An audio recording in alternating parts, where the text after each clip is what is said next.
Good morning student. आज मैं पढ़ाने जा रही हूँ क्लास 4 में व्याकरण।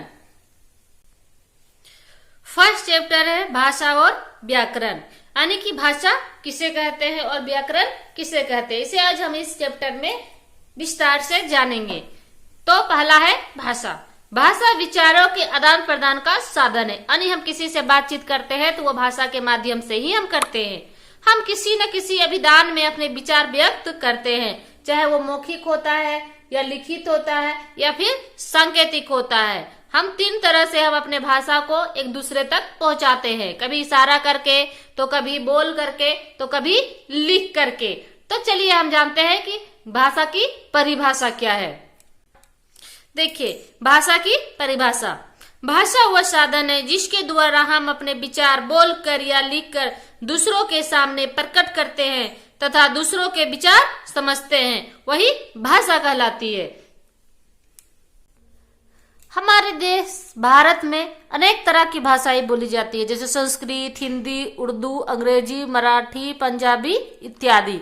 ये सभी अलग अलग क्षेत्रों में अलग अलग तरह की भाषाएं बोली जाती है। इसी तरह संसार के अनेक अलग अलग देशों में अलग अलग तरह की भाषाएं बोली जाती है। जैसे हमारे देश में हिंदी, और भी देश जो है वहां पे अंग्रेजी, अरबी, उर्दू, फारसी, चीनी, जापानी, फ्रेंच, स्पेनिश आदि भाषाएं बोली जाती है।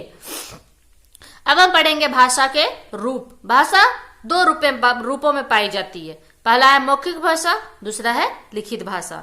चलिए हम जानते हैं मौखिक भाषा के बारे में। जब हम अपने भाव या विचार मुख से बोलकर प्रकट करते हैं तो भाषा का यह रूप मौखिक होता है। इसे ही मौखिक भाषा कहते हैं।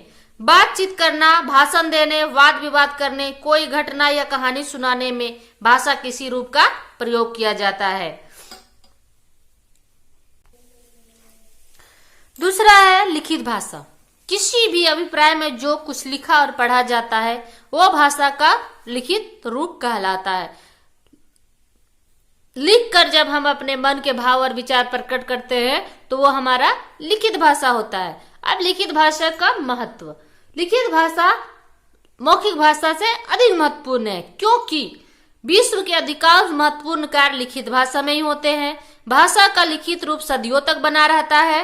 साहित्य को दीर्घ काल तक सुरक्षित व संस्कृति रखने के कार्य भाषा के इसी रूप द्वारा होता है। इसी के द्वारा हमारा प्राचीन साहित्य हमें प्राप्त हो सका है।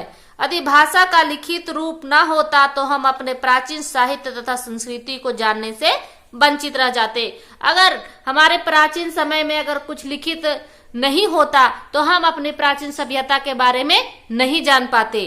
तो लिखित भाषा अधिक महत्वपूर्ण है। चलिए अब हम जानते हैं मातृभाषा किसे कहते हैं। शिशु अपने परिवार अथवा माता से जो भाषा सीखता है उसे मातृभाषा कहा जाता है। चाहे वो जो भाषा हो वो उसका मातृभाषा कहलाता है। जैसे कि जो हिंदी भाषी परिवार के बच्चे होते हैं वो स्वतः ही अपने आप हिंदी बोलना सीख जाते हैं। जो बंगाली परिवार के होते हैं वो बांग्ला बोलना सीख जाते हैं। जो उर्दू परिवार के बच्चे होते हैं वो उर्दू बोलना सीख जाते हैं। तो उसकी ये मातृभाषा है। अगला है राष्ट्रभाषा। कोई भाषा विकसित होते होते जब इस स्थिति में पहुंच जाती है कि संपूर्ण राष्ट्र के लोग दैनिक जीवन में उसका व्यवहार करने लगते हैं तो राष्ट्रभाषा का स्थान ले लेती है।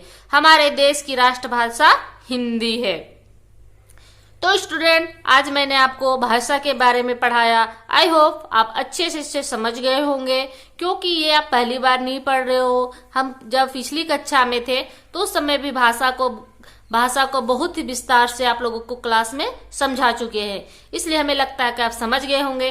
तो आप भाषा इस चैप्टर से याद कर लेंगे। पहला ही आपको लिखना है भाषा, मौखिक भाषा, लिखित भाषा, मातृभाषा और राष्ट्रभाषा। इसे अपनी कॉपी में नोट करके इसे याद कर लेंगे।